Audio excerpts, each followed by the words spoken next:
video sebagai pemenuhan dari salah satu tugas mata kuliah filsafat ilmu dan logika. Untuk mempersingkat waktu, saya akan memulai mengenai penjelasan tentang materi ruang lingkup filsafat ilmu.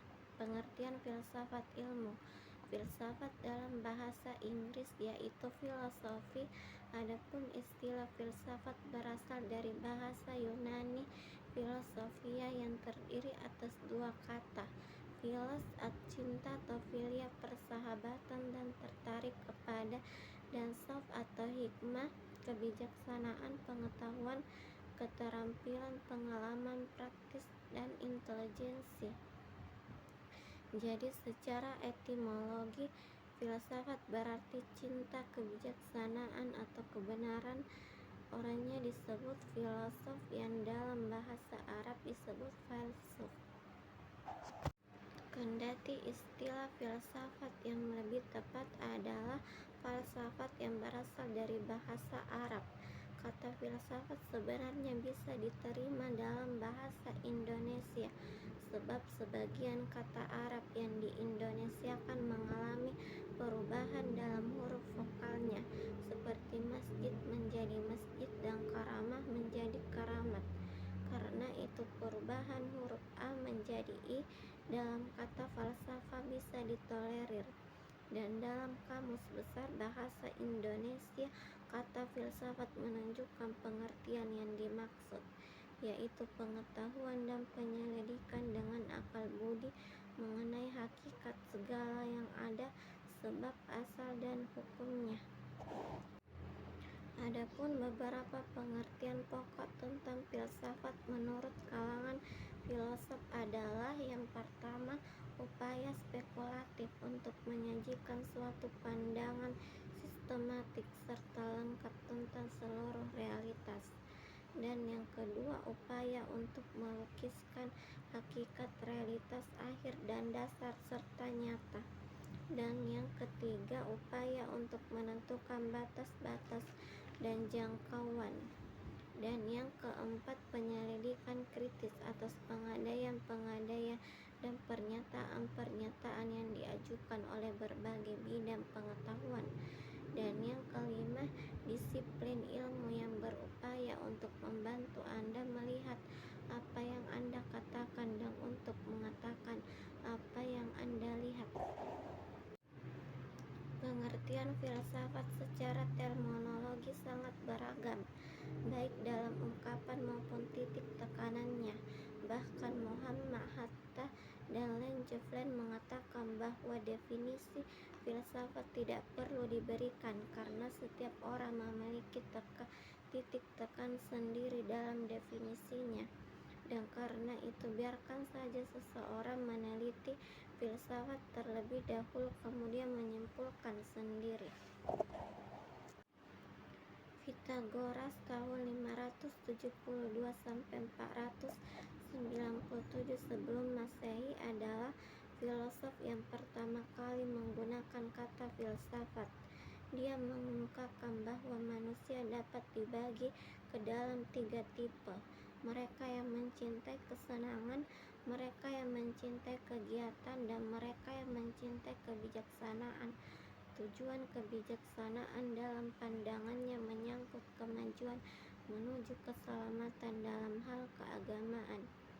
Sophia mengandung arti lebih luas daripada kebijaksanaan, yaitu yang pertama kerajinan, yang kedua kebenaran pertama, dan yang ketiga pengetahuan yang luas, yang keempat kebijakan intelektual, dan yang kelima pertimbangan yang sehat, dan yang keenam kecerdikan dalam memutuskan hal-hal praktis.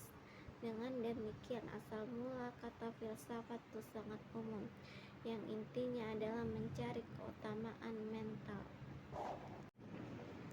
Immanuel Kant tahun 1724 sampai 1804 Masehi mengatakan bahwa filsafat itu ilmu dasar segala pengetahuan yang mencakup di dalamnya 4 persoalan, yaitu: yang pertama, apakah yang dapat kita ketahui? Dijawab oleh metafisika. Yang kedua, apakah yang boleh kita kerjakan? Dijawab oleh etika atau norma. Dan yang ketiga, sampai di manakah pengharapan kita? Dijawab oleh agama. Dan yang keempat, apakah yang dinamakan manusia? Dijawab oleh antropolog. Filsafat juga didefinisikan oleh H.H. Mersama sebagai pengetahuan metodis, sistematik, dan koheren tentang seluruh kenyataan.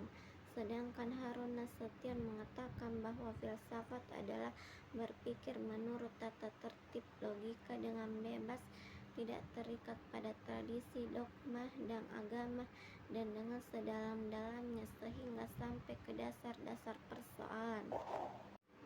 Pendapat Sidi Ghazalba ini memperlihatkan adanya 3 ciri pokok dalam filsafat, yaitu yang pertama, adanya unsur berpikir yang dalam hal ini menggunakan akal, dan yang kedua, adanya unsur tujuan yang ingin dicapai melalui berpikir tersebut. Yang ketiga, adanya unsur ciri yang terdapat dalam pikiran tersebut, yaitu mendalam.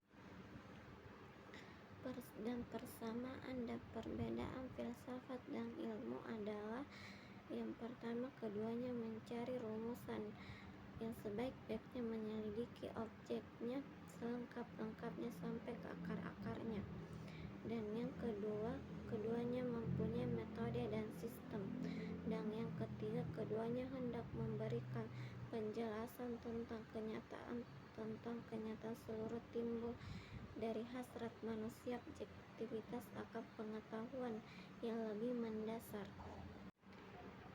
Dan tujuan filsafat ilmu adalah: yang pertama, mendalami unsur-unsur pokok ilmu sehingga secara menyeluruh kita dapat memahami sumber, hakikat, dan tujuan ilmu.